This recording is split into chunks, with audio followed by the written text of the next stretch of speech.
Welcome, welcome. How's everybody doing today? David Griscom here for this week's Griscom stream.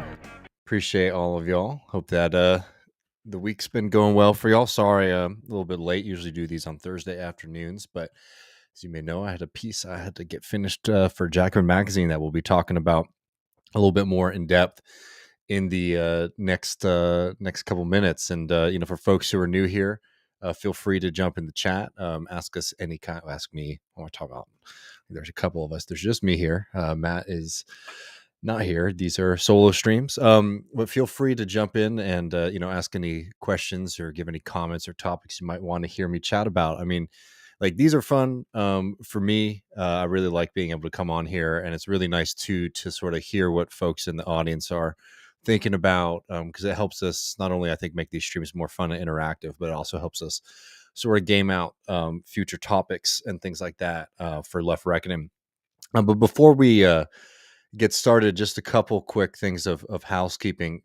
We've been having some issues with the Discord for our patrons. So if you've been like knocked off of it somehow, let us know. I mean, some people, like, they can get in, but they don't have access, and that means I have to like manually give you your Discord role. So we can fix that, but you just need to let us know so we can get to it.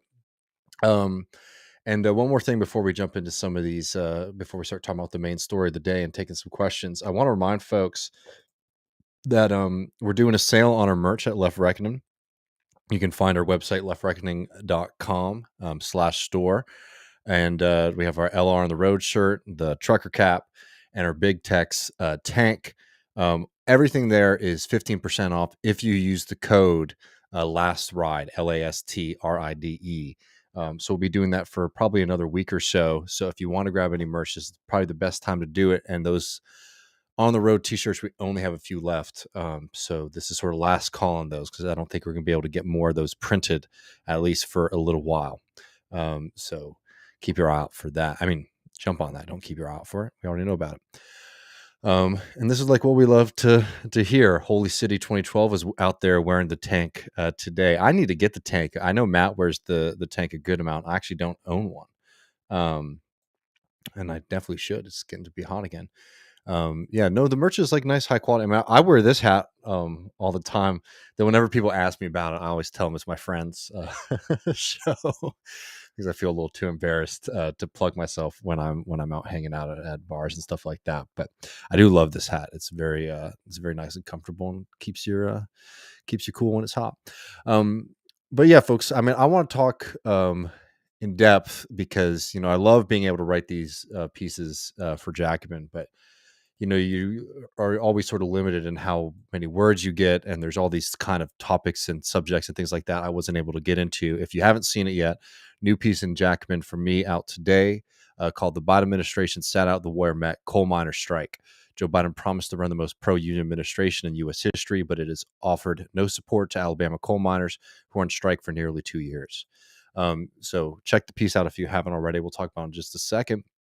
But I think before I start taking questions and we talk a little bit more about that piece, I did want to start with some light stuff, because that's a little bit depressing. And folks may have seen this floating around on Twitter. If you are a patron and you catch us in the post game, you all will know that Matt and I have been spending a decent amount of time in the post game, sort of watching these bizarre kind of, I don't know, rise and grind, hustle mindset podcast, and really trying to understand what the hell these people are up to and what it is that they think, because it's really bizarre shit. And I think that there's no better example of the problems here with this mindset than this very short clip that was posted to Twitter the other day. I'll play it and then we can react together. If I ever go homeless, this is the steps I'd do. First thing I'd do is I'd get a car, I'd sit outside Canary Wharf Station, and I'd write, I don't want money, I want books. And all I want is I want all those people walking in and out of station, going to these highly successful, highly paying jobs. Surely they know something that I don't. Surely they can point me towards a book that I can learn something. I can learn something from. I don't know what these guys think is in these books. if you've ever had the misfortune of reading some of these kind of, I don't know, hustle and grind self-help books, there's not really that much information in them. It's all sort of wild stuff like wake up at 6 a.m.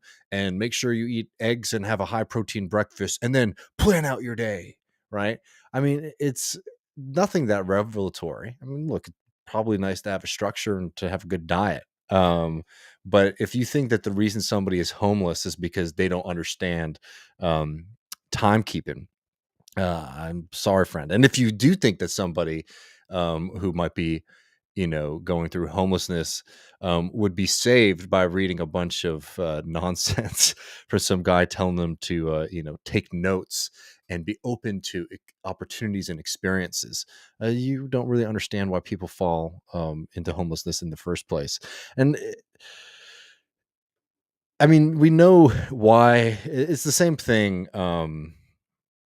With like why you got guys like Liver King and Alex Jones, talking about like the problem with our food and the problems with our waters because they want to sell supplements and all of these kind of weird brosphere podcasts. They're just sort of media operations for people to sell their shitty books to people. But I mean, usually there's a little bit at least of pride that you're just not going to sit around and say something as stupid as, if I was homeless, I'd just start asking people going into nice, high power and high paying jobs, what books they're reading to get me out of that situation. The funniest thing about it too is that, um, the right wing gets really pissed off about this, but what is a great place to go, if you need to get some shelter and maybe educate yourself and do some reading, is the library.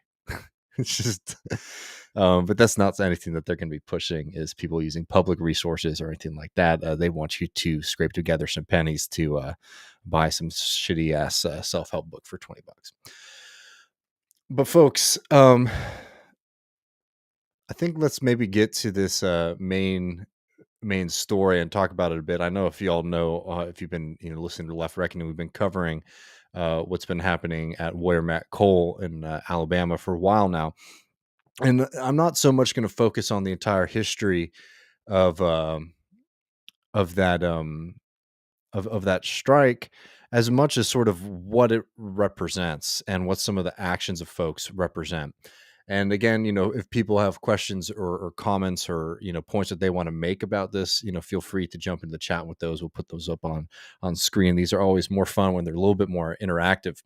But I wanted to talk a bit about this piece here and really like what it means, in my opinion, to see how little the Democratic Party did, and most importantly, the President of the United States, somebody who's called himself the most pro-labor president, who's someone who aspires, in his own words, to be the most pro-labor president in America's history. So at the beginning of the piece, I note something that Joe Biden said: "I intend to be the most pro-union president, leading the most pro-union administration in American history." Tell that to the nearly 1,100 workers in Brookwood, Alabama, who are returning to work for Warrior Matt Cole after an almost 2-year-long strike. And the thing that's just really frustrating about this whole story is that this is one of the longest strikes, I believe is the longest strike in Alabama's history.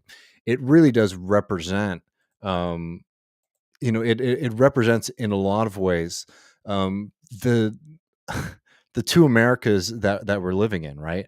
One, parts of the country that have suffer because of a lack of investment. Then you have major industries coming in there and abusing working people, and another America, right? The people who are able to live off of finance capital and extract value from the people who are doing the necessary hard work to support the functionings of not just their communities, but the functioning of this entire nation, right? Working people are the ones who do the work. They create the goods. They provide the services that are necessary to make a society function.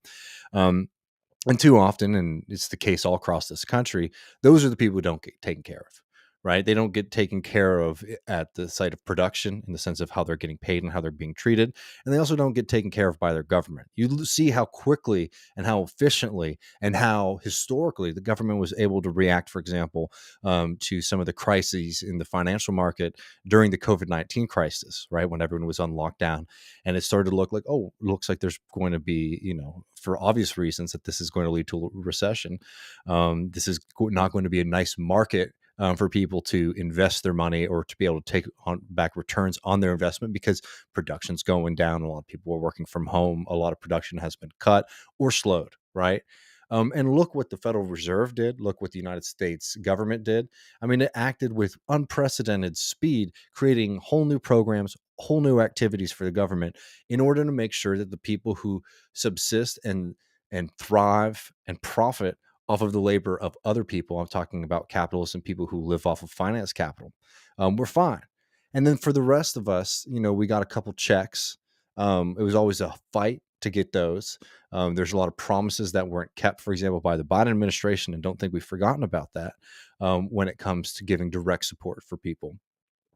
And you can see why there is so much dissatisfaction, why there's so much distrust, why there is so much anger in this country when it is clear to anybody who's living and working in the United States of America that there are two very, very different societies. And these things only get um, these things become even more clear in states that have been facing, massive amounts of disinvestment, like Alabama, right? And a historic lack of investment in states like Alabama, and certainly for working class communities in that state, right? So this is an opportunity for Joe Biden, the supposedly most pro-labor president in American history, to come up and show up for people in Brookwood, Alabama, who are taking on an amalgamation of like some of the most famous and well-known private equity and Wall Street firms in the country. Just really, really quick, the backstory here is that under the previous owners, the mine in Alabama was struggling. The workers and the union decided, we will take a temporary pay cut and a temporary slash to our wages and benefits, with the understanding that once the mine gets profitable again, we'll be taken care of. Right? They make this massive sacrifice, something that, by the way, the union estimates was something like $1.1 billion in wage and benefits that were not dispersed to these workers. They make the sacrifice. The former company goes bankrupt, gets sort of taken over by Finance Capital, rebrands Warrior Matt Cole. And then in 2020, when it's time to renegotiate the contract, they stonewall them and aren't willing to budge on this. There is just no, like, it's like storybook. It's something, if you saw this like on like the West Wing, right, or some kind of political drama, um, you would almost be like, oh, it's too, like, this is too cinematic, right? Hardworking class people in Alabama going up against, this perfect embodiment of power and privilege and class power in the United States, being like these Wall Street capital firms that are stonewalling them in the most ludicrous, egregious, and inhumane way when it comes to, refusing to even negotiate the contract after the workers, through their own sacrifice, and not to mention the actual labor that they do to make this company profitable, is doing great, right? After these workers sacrifice so much to make sure that this system, this company, doesn't go under, this mine doesn't close down. They sacrifice so much, and then the company refuses to play ball with them. This is exactly the kind of political opportunity and political moment for a Joe Biden to come in and show up for these mine workers. It was just absolutely, um, you know, not that strikes are typically like complicated, but this one was just absolutely clear who the good guys and who the bad guys were. Right. Again, like almost to a cartoonish level, the nameless, faceless engines of like Wall Street capital against hardworking people in Alabama. And the tactics that the union used, I thought were great. For example, like going up to New York and protesting outside of like the then largest shareholder in Warrior Met, BlackRock. I thought that was an incredible image. I thought that was a really powerful thing because a lot of these companies get away. Because like these companies there are people making all these decisions, and for the people who live in Manhattan and they work on Wall Street, it's an abstraction, right? It's like, okay, well, we can sort of push people so far, right? Okay, we can maybe 8 hours. No, that's not enough. We're going to make people work 12 hours. We want to implement this kind of system on their scheduling.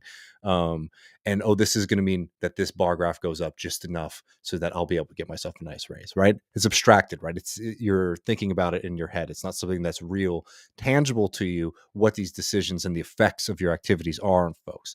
And I thought that actually going up and making people face down the folks that they were harming was a really, really powerful action, right? So even if Joe Biden doesn't want to show up go down to Alabama, he could do his favorite thing, get on the train and go up to New York City while these protests were happening and show some support for these folks. And it wasn't just Biden. The Department of Labor didn't show up. Former Labor Secretary Marty Walsh didn't show up for these workers either.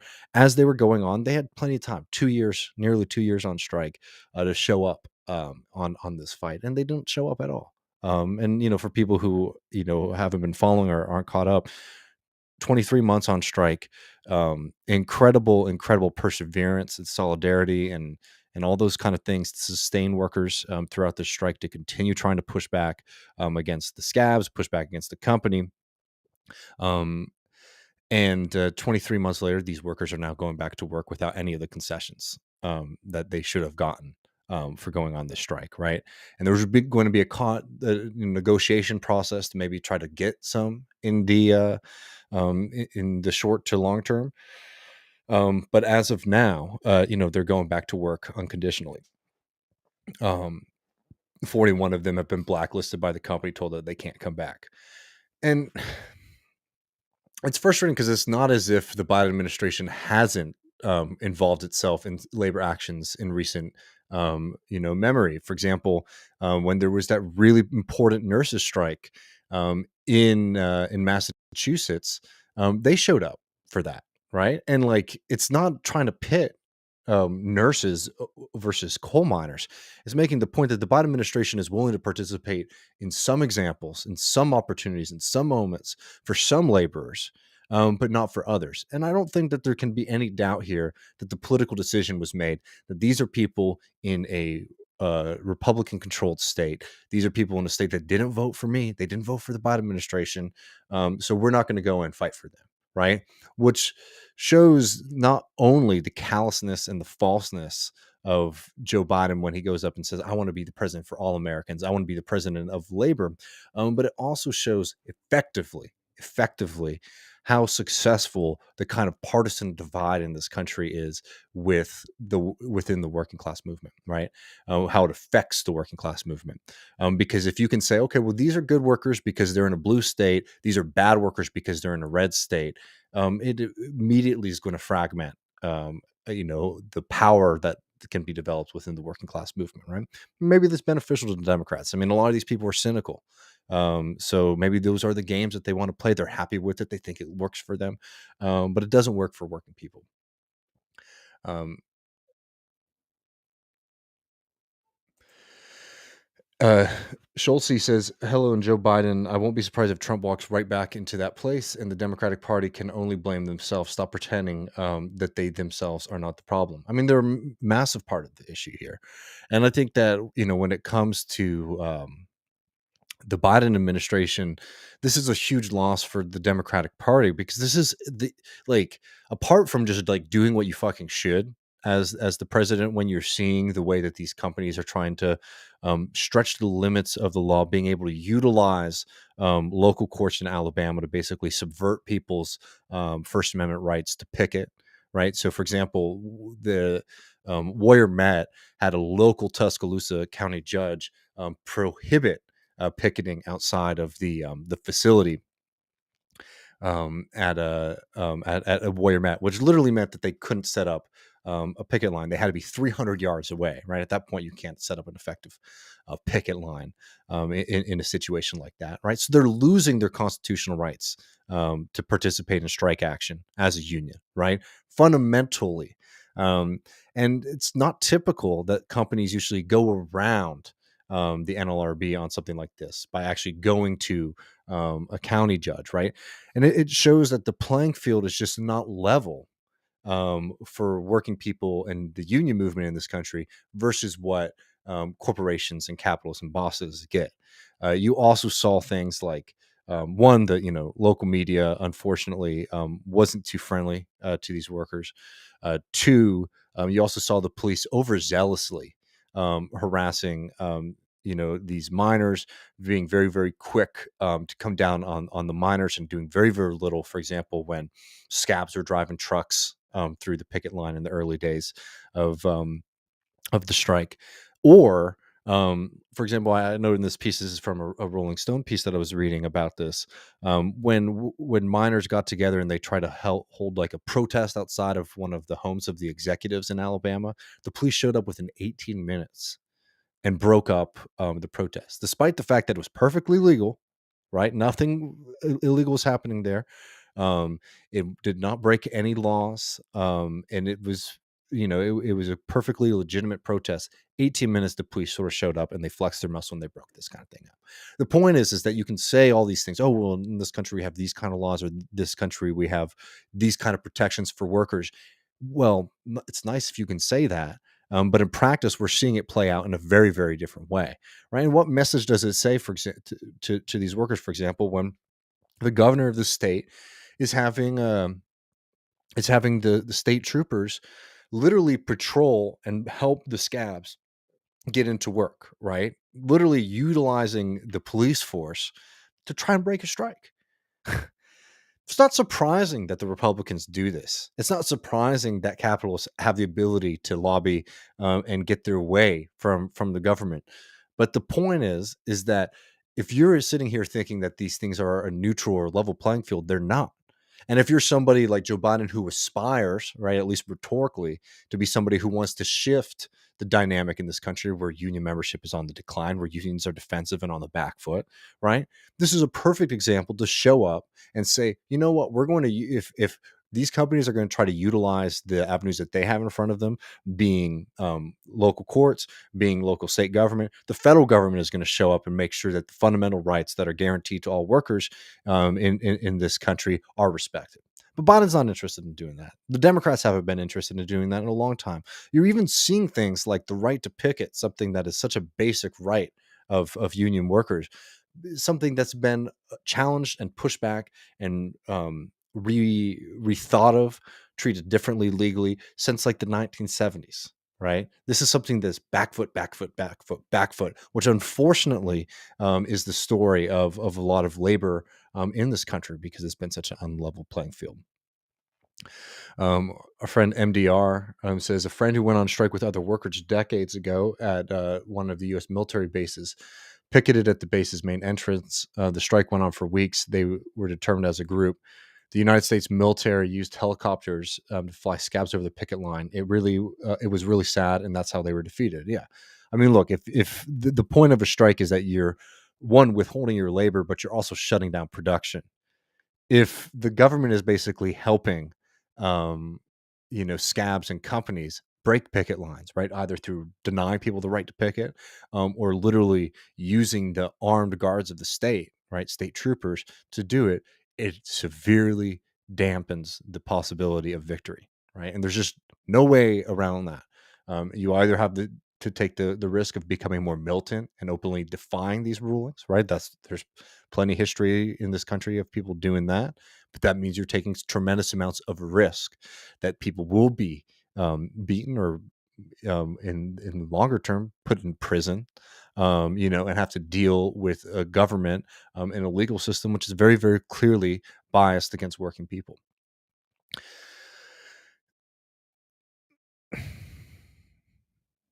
So zooming out from just the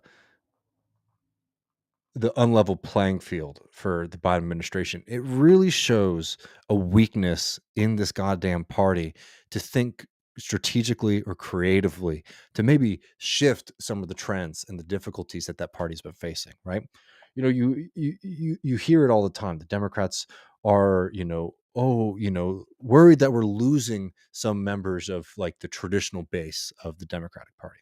Well, what better way to reverse something like that than by showing up in Alabama, right? Say, hey, y'all might not be voting for us, but look what we're going to do for you. The governor that's been elected in this state is against you. Local officials are against you. But you know what? The Democratic Party on the national level is going to stand with working people and help you exercise your rights to the fullest extent of our capability, right? We're going to help you negotiate. We're going to tell these companies that they have to play ball, right? Or else these companies aren't small. These aren't local mom and pop companies. Again, these are Wall Street titans.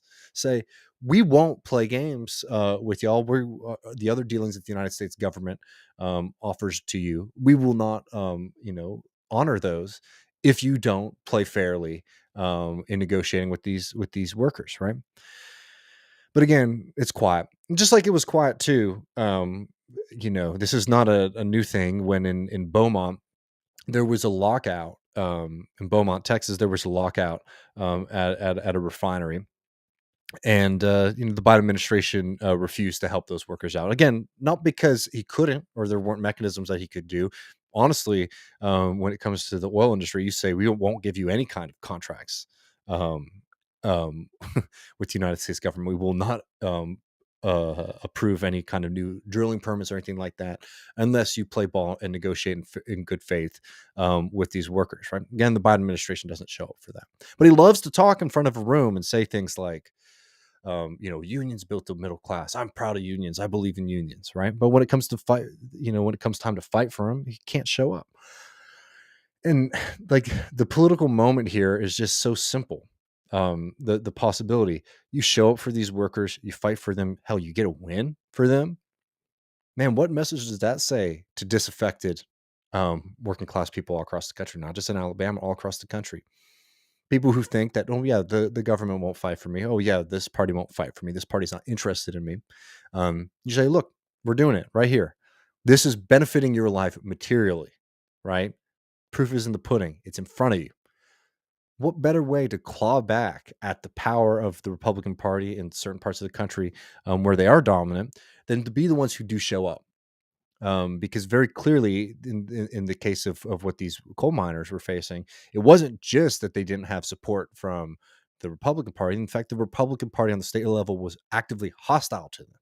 What better way to draw a line in the sand and say, we represent something different? And they can talk up these things. They can say, they can cosplay as very authentic working class voices. That's what the Republican likes to do. They like to mimic, and it's aesthetic.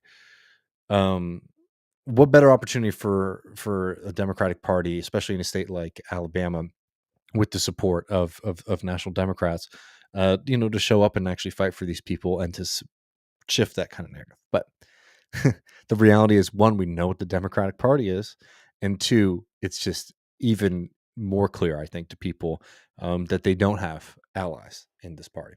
Right, this party won't fight for them. This party will, in fact, ignore them to the benefit of corporations and things like that.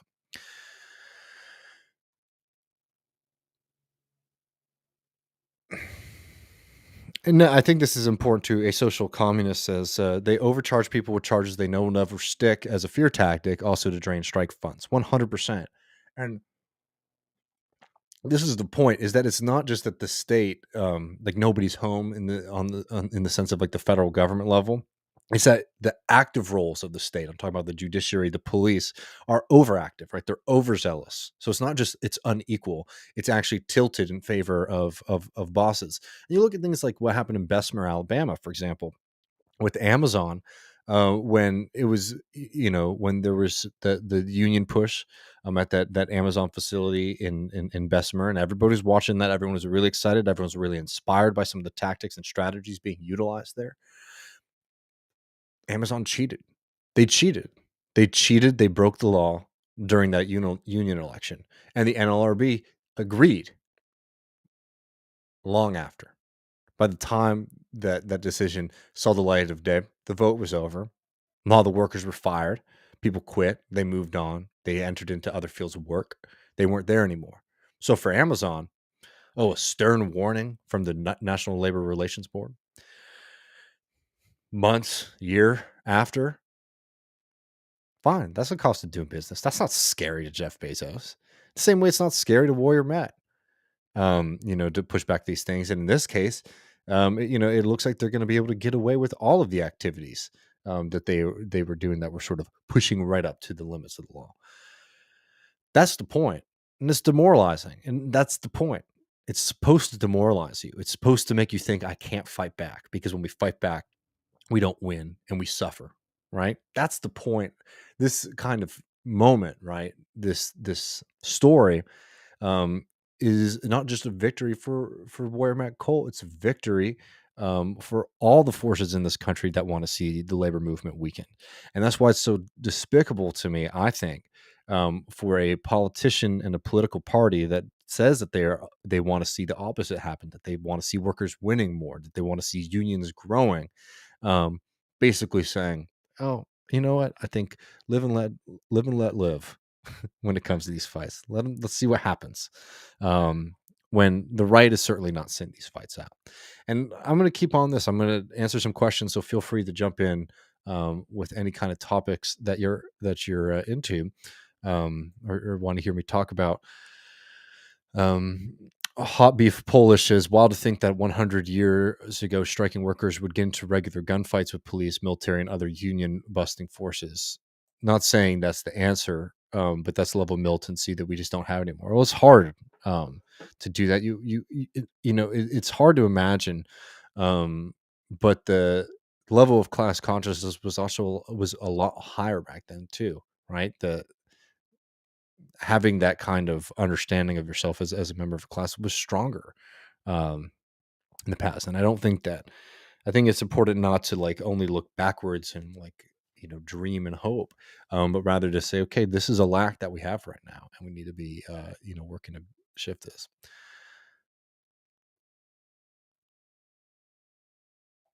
Yeah, and this is the point. If I wasn't being explicit here, but Andrew says it right. Dems might find themselves maybe getting elected more in red states if they showed up for labor too. 100%. That's the point. But the thing is that they are committed. The Democratic Party is committed to their strategy of trying to win the upper middle class to wealthy suburban voters all across this country. That's where their attention is. That's where their focus is, and that's where they believe their actual natural coalition is. I quoted in the piece Chuck Schumer's famous line: "For every blue collar Democrat we lose in Western Pennsylvania, we will pick up 2 moderate Republicans in the suburbs of Philadelphia." And you can repeat that in Ohio and Illinois and Wisconsin. That is how the leader of the Democratic Party in the Senate is talking about the class de-alignment, the loss of working class voters to the Democratic Party. He's celebrating. It's great. We have new folks who are coming in. We're going to continue winning with people who don't want things like Medicare for all. So we don't have to do that, right? They don't want things like a higher minimum wage. We don't have to do that. And hell, we don't even have to fight for tax raises on the wealthy, because the suburban moderate Republican voters don't want that, right? So we can get a coalition of voters who don't want any of the things that the progressives or the left want in the Democratic Party. They just want us not to be Donald Trump and the kind of embarrassing style that has sort of come to dominate the Republican Party. That's what the Democratic Party is looking at. That's who they're hoping that they're going to win. And look, they've had some successes doing that. They've also had some losses doing that.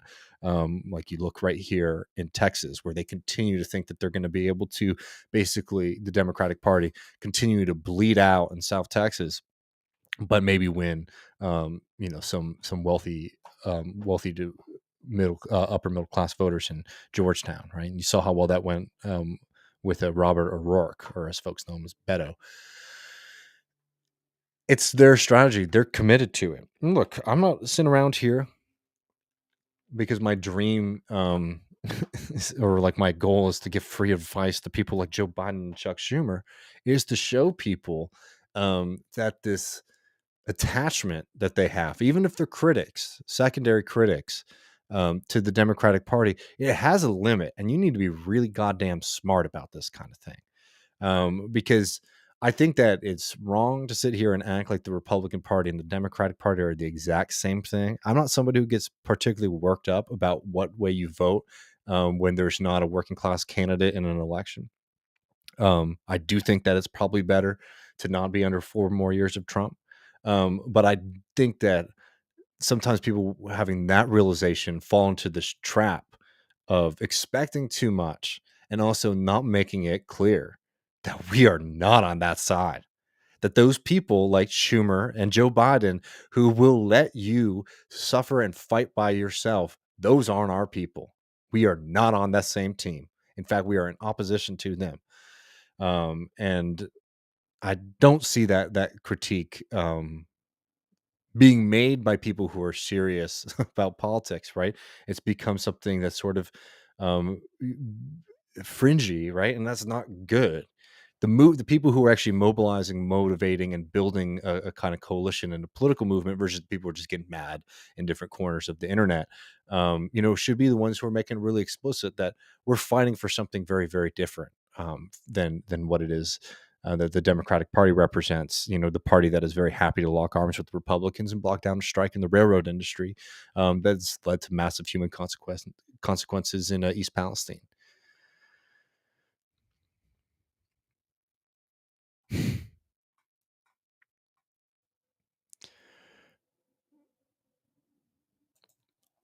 That's actually it's identity politics, right?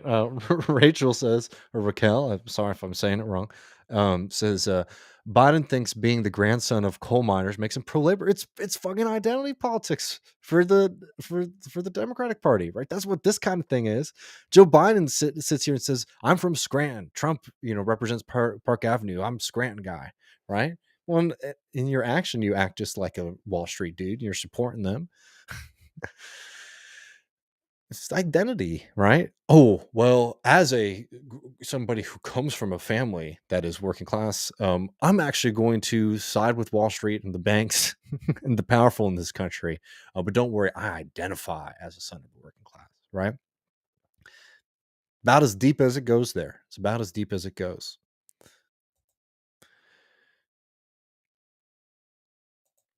Alexander says, I'm sure this isn't breaking news, but don't forget that Biden was a real son of a bitch. Yeah, we know. In terms of policy, he supported. It makes me laugh when the right calls him a communist. I mean, absolutely.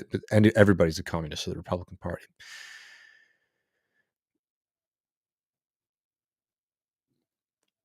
Well, while we're on this, these two things are deeply intertwined, I think. Both what happened with the Wire coal strike and what the demands of people in the workers in the railroad industry were. Right. Don't forget, in addition to things like wanting to end the wage cuts, wanting to get benefits restored and expanded upon for these coal miners in Alabama, another key question, another key concern was the scheduling that they've been put under. Right. And the system that was put in place at Wire Coal was absolutely anti-human. 12-hour shifts, oftentimes 6 days a week. People had a lottery system for who had to work on Sunday. They had a four strike attendance policy, meaning if you showed up late, we're talking 2-3 minutes late, you could have a strike put against your name. And if you got four, you got fired. It created tremendous amounts of stress for these workers. It was something that no working person, particularly people who are doing that kind of very, very crucial labor like these coal miners were doing in Alabama, should be put under. It's the kind of thing that can only be devised by somebody who has never had to break a sweat at their job.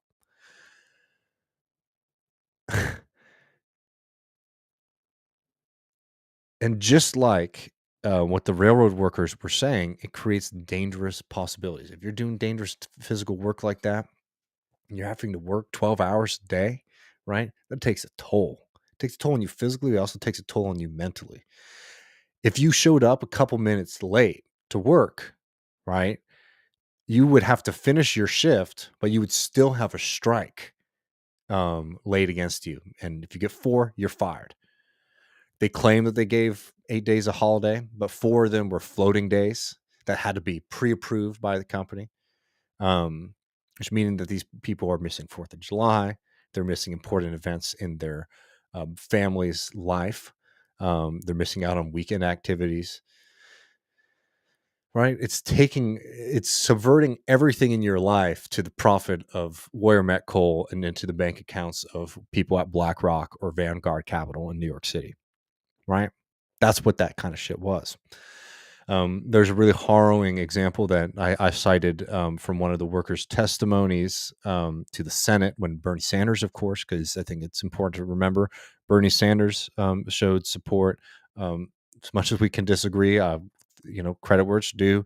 Um, Elizabeth Warren and Baldwin also were involved in trying to show support for these workers. Bernie head over shoulders was somebody who brought a lot of attention to this, as did the Birmingham DSA and other groups like that, which very very important and thankful for. But one of the workers, when they had their written testimony brought to the Senate, noted a story about how their child was in the hospital. And their wife didn't want to call them and let them know because they knew that they would leave work and then would get a strike against them and maybe potentially lose their job. I mean, that is um, the inhumanity of that kind of system. The idea that people need to suppress their own humanity, their feelings, right, their worries, right, to basically be treated as if, instead of human beings with full lives outside of work, to be treated as inputs, to be treated as machines. That's what these kind of systems do to people. And the same thing with the railroad strike. Workers were saying we don't have the ability to be off. We are effectively on call 24/7, and the work is getting harder because they continue to limit the amount of people on these crews, and because they're continuing to make the trains longer, right? The amount of cars on the train, the potential for a mistake or a rail car derailment, like we saw in East Palestine, increases. Workers understand the systems that they're in, right? They understand what things work and what things don't. They understand what things are putting undue burden and pressure on them, and are impeding them from being able to, get the job done in a safe way. And the system is so backwards because instead of the people who actually do the job and understand the job, it's fellas in New York making decisions about what kind of systems people should be placed under. It's completely ass backwards. You wouldn't do it in any other kind of system if you were trying to cook up a way. If you were trying to think about the way to produce something or to create something, do you think you should talk to the people who do that work or understand that work, or do you think you should talk about to the person, who lives a nice, cushy life and is completely abstracted and has no idea how to do the difficult work of pulling coal out of a mine? Or running a train across the country, right? It's completely ass backwards.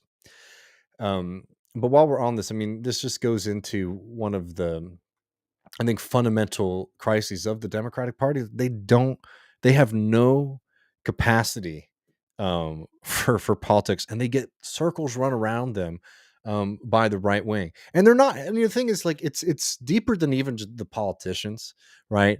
There's an entire cult around, these parties that supports it. And I think this quick clip here from Nina Turner, I think, really highlights it. This is talking about what happened in East Palestine and some of the rhetoric that we've been getting from folks. It's the same kind of rhetoric that I saw people, K-Hive folks and that kind of lot saying about these coal miners in Alabama. Point. Yeah. For the neoliberals who say that the residents of that area deserve what they are getting because they voted for President Donald J. Trump, it is abhorrent. This is about poverty. This is about poor working class white people who are enduring some of the same things that poor working class black people endure, whether it's Flint, Cleveland, or Jackson, Mississippi. And so I want to lay it out. The cultist behavior in politics right now, it is a sin and a shame that when people are suffering to this magnitude, you got people who will fix their mouths, to quote my grandmother, to say that they are getting what they deserve. What they deserve is clean air, clean food, clean water. They deserve relief, both in the short term and also in the long term. I mean, you couldn't say it better. To sit here and see things that are systemic problems, like the role of the rail industry, like the role of the government, both the Trump administration and the Biden administration, in suppressing working people and allowing these companies to carry hazardous materials in more and more unsafe and inefficient ways, all in the name of profit, right? To sit here and see something like that going on forever in this country, and to sit around and get mad that because people didn't show up for the right person. He doesn't show up for people. What we're talking about right now is that this pro-union president can't show up for the fucking mine UMWA. He can't show up for them. And people were saying, well, if these people don't vote for him, then they deserve to not be able to drink the water. They deserve to live in fear of environmental accidents. They deserve to be at the whim of Norfolk Southern. It's absolutely disgusting. And it also shows why people rightfully are frustrated with the Democratic Party and liberals as like an idea, right? Because not all, but there are a lot of people who do want to see working class people in the South. They want to see working class people in the Midwest punished, right? It's very punitive. It's very like theological, like Christian, right? You sinned, here's the punishment, right? And the only salvation is showing up for somebody like Joe Biden, who is going to let food stamps expire for millions of people and is going to let Medicaid coverage expire for millions of people. Think about all the millions of people who voted for Joe Biden in states like Texas, who, as this COVID funding goes away, are going to see healthcare taken away from them. Do they deserve that? Right? Nobody deserves that. Nobody deserves that in this country. And if you're thinking like it's the kind of thing that only happens when politics is a kind of personal game for you, right? It's an argument. Who gets to be right and who gets to be wrong, instead of what should we do to alleviate the suffering of people, in fact, to benefit working people in this country. And a lot of folks don't think about politics in that way. How can I hurt my enemy is how a lot of people go into politics. Think about politics, particularly people who like to comment and tweet and get worked up about these kind of things, right? It's a spectator sport. And it's disgusting. It's nasty. It's anti-human, and it's anti-solidarity. And it is something that it's a rot that goes all the way from just like those casual, because the people who, a lot of people were saying this stuff like they're not involved in anything. They're just gleefully happy to see people in pain, right? But that rock goes all the way to the top, because the same people, the people who actually have influence, have those kind of attitudes to working people in this country. So when somebody doesn't want to show up for the Democratic Party, doesn't want to support the Democratic Party because they don't trust that the Democratic Party is going to be there for them when they need it, what better way to prove them right than when people go on strike for 2 years and you can't say a fucking word and show support for them, right? Or when there's a train derailment and you can't even go and show up and visit and find ways to support those folks, right? What better way to show people that they were right not to trust you than to do the kind of shit that the Biden administration is doing right now? It's just, it's not surprising when you understand the actual function of the Democratic Party in the system, but it truly is amazing to see a party shoot themselves in the foot time and time again, because all this does is allows another anti-human party, right? Another party that wants to see people suffer. In fact, many of their own voters, they want to see them suffer. Talking about the Republican Party, right? It lets them get to show up and act like they're the champions of working people, right? Trump being able to show up in East Palestine and act like a savior only gets to happen when Buttigieg and Biden couldn't be bothered to look into this issue or to show up or fight for people, right? Trump is a consequence of the failures of the Democratic Party, right? When you see people in areas that, Matt Karp has a great piece in the New Left Review on Class D alignment that I can't suggest enough. Let me get the title right for y'all.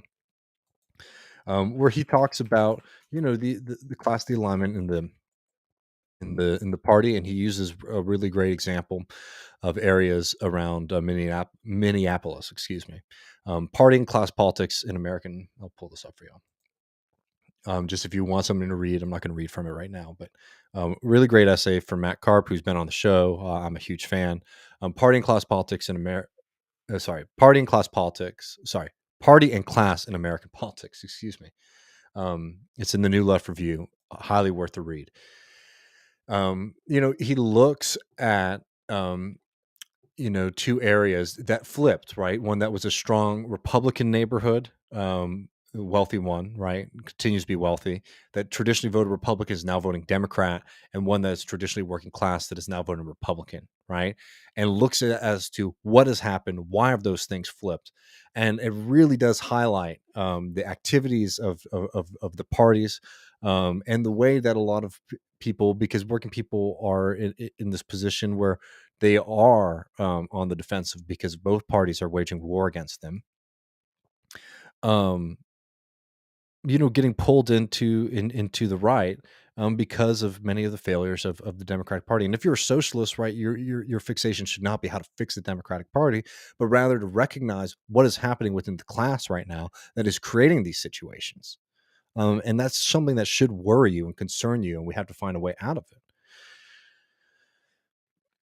Because the Democratic Party, like, is actively, in my opinion, just doesn't is uninterested in showing up for working people, uninterested in rectifying their losses of union members in this country, both in terms of union membership and in fact that, like, union members, people who are in trade unions, are either not voting or might even be voting for the Republican Party. Right, the Democratic Party has shown an unwillingness to show up and fight for these communities and these workers. Right. And that has long-term consequences for us if we're trying to build something different. Well, let's see. I'd be happy to take, maybe I haven't answered too many questions today, so I'd be happy to maybe take a couple before I jump. Um, good reminder. Thanks, Andy. J. Andrew World, you all know him from Give Them an Argument, is in here to remind folks that this Monday, I'm going to be guest hosting Ben Burgess's podcast. Give Them an Argument. I'll be hanging out with all the good folks at GTAA. And we're going to be talking about AMLO and Mexico. I think we might be talking a little bit about police. I'm really looking forward to that. If you're not already watching Ben's show, it's excellent. It's a lot of fun. It goes on Monday evening. So I'll be hosting that show for Ben on Monday. And then this Tuesday, of course, we'll be back for Left Reckoning.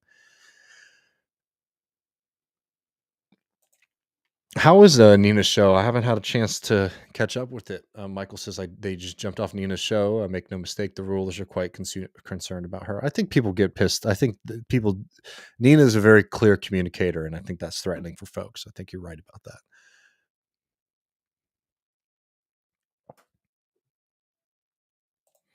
Tommy says there are no red and blue states. There are workers and owners.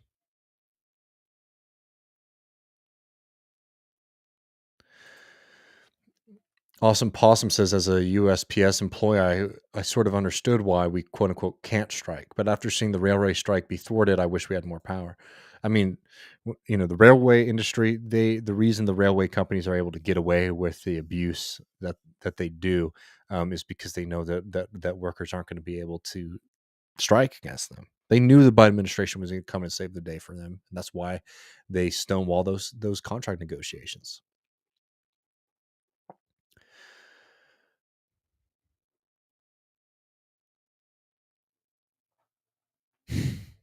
I'm not saying people need to. You want to talk about a loser ideology? That MAGA communism stuff is such nonsense. And I know Dakota's kidding here, but one, it's like, so you see issues within the Democratic Party, so you want to attach a movement to an even more hostile, even more anti-worker party, and also attach the working class movement to a loser like Donald Trump, somebody who can't win the presidential election. Not a good strategy, friends. But I don't know. Maybe I shouldn't be giving free advice.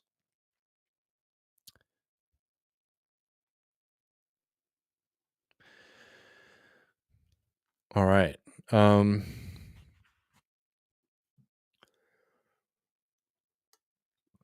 not seeing any more questions, folks, so I might run. This weekend, we're going to be releasing another installment in our Rosa Luxemburg. I'll just say this really quick. I mean, Mott says, when people say globalist, whether or not they're aware of it, they're using classic anti-Jewish trope. Look, I mean, beyond like totally, and beyond even that, it's like it's how you can tell those people aren't serious, right? And they say like we're actually like the real embodiment of like socialist or Marxist thought. When you start to replace a definite term, right, capitalist, right, somebody who profits off of the labor of others because they're an owner, right, with globalism, right? You've fallen into idealism, and as you're pointing out correctly, a reactionary one at that, right? Um, like um, you're not operating from analyzing politics as like a reflection of like material reality, or like analyzing the conditions of work and production and all those kind of things in society. Instead, it's vibes, man, right? It's just like how I feel when I look at this thing. Do I feel good, or when I look at this thing, do I feel bad, right? Hershey's is globalist. um what's a company that they all like now? um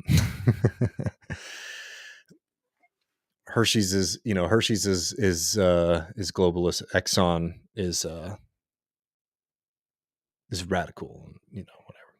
It's stupid. It's why, I mean, like, I appreciate Ben having the patience to go on and deal with that kind of stuff, but like there's a part of me that it's just like you can't even really engage with it seriously because it's so nonsensical. It's very clearly an act.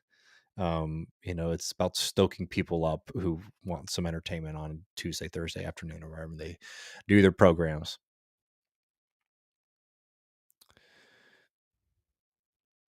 And because people have a hard time accepting what the reality of America is. It's not what they were taught. And I think that's true. And I think, unfortunately, even a lot of people who maybe go through some level of like a radical break with it, then seek to sort of restore like a false or like an imagined past, right? You see that a lot with people who, are basically think like the reason that we don't have the things that we want is because we haven't had like a real truth-telling comedian run for president, right? Which is equally erroneous and nonsensical to me. And they're all, I mean, Reagan was a globalist. For fuck's sake, these dweebs have no idea what the hell they even mean. Well, globalism isn't like really even like a legitimate political term, right? It's just it's just you creating like a line of demarcation, like a line of separation between things that you think are based and cool and epic, versus things that you think are weak and corroding. And you're replacing if they just want to call themselves social reactionaries or like nationalists or developmental nationalists or whatever, they'd be bad, but at least it'd be better than them actually tarnishing actual theories of liberation and class politics, and sort of attaching themselves to these kind of symbols. And I think that is harmful.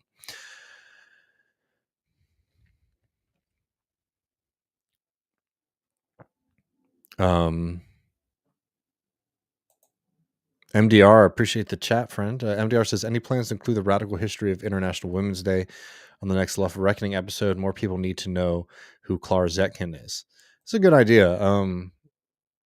It is funny how like that and like, like May Day, two very, very radical, coming from things of very radical origins that have been really sanitized and cleaned up, and open to a lot of erroneous interpretations.